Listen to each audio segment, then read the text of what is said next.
शांति। आज 26 नवंबर 2024 है। आज बाबा स्लोगन के माध्यम से सच्चे गोप गोपियाँ की निशानी क्या है ये स्पष्ट कर रहा है। गोप गोपियाँ हम सच्चे मन से कैसे बन सकते हैं, उनकी विशेषताओं को कब और कैसे धारण कर सकते हैं, आइए आज के स्लोगन से जानते हैं। मुरलीधर की मुरली पर देह की भी सूध बुध भूलने वाले ही सच्चे गोप गोपियाँ हैं। भक्ति मार्ग के चित्रों में श्री कृष्ण के हाथ में कांठ की मुरली दिखाते हैं और कहानियों में यही बात बताते हैं कि जब श्री कृष्ण वृंदावन में बांसुरी यानी मुरली बजाते थे, तभी गोप गोपियों के संग प्रकृति भी, पशु पक्षी भी बिल्कुल मंत्र मुक्त अवस्था में हो जाते थे, अपने देह के सूध बूध भूल जाते थे, बिल्कुल न्यारी अवस्था हो जाती थी। वास्तव में वे काठ की मुरली नहीं थी, वे थी ज्ञान की मुरली।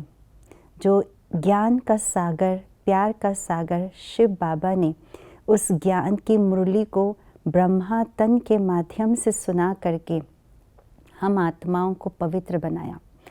देही अभिमानी, अशरीरी, निराकारी शिव बाबा ने आकर के जब ब्रह्मा के मुख से ये ज्ञान मुरली सुनाई, तो ये ज्ञान मुरली हम आत्माओं को भी अशरीरी, निराकारी बना देती है।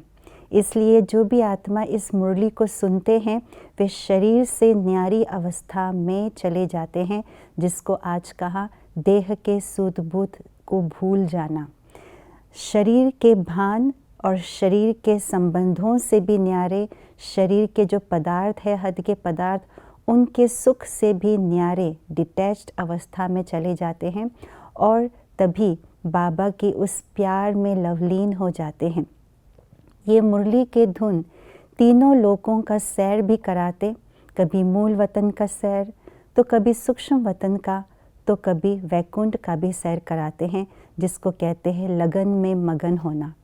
तो ऐसे जो मुरली के धुन सुन करके शरीर से इस हद की दुनिया से न्यारी अवस्था में हो जाते हैं स्थित, उसी को ही बाबा ने आज कहा सच्चे गोपियाँ और सच्चे गोप। ऐसे सच्चे गोप गोपी तब बन सकते हैं जब हम अपने मन और बुद्धि को व्यर्थ से बिल्कुल न्यारे रखेंगे। प्लेन बुद्धि, शुद्ध बुद्धि, जिसके लिए दुनिया में भी गायन है, शेरनी का दूध यदि रखना है तो उसके लिए सोने का बर्तन चाहिए। सोने का बर्तन माना शुद्ध बुद्धि, क्लीन एंड क्लियर बुद्धि, प्लेन बुद्धि। तब बाबा की मुरली के धुन को सुन करके हम अपने शरीर से अलग न्यारी अवस्था, देह को भूले हुए, सूध बूध भूले हुए ऐसे सच्चे गोप गोपियाँ बन सकेंगे। ओम शांति।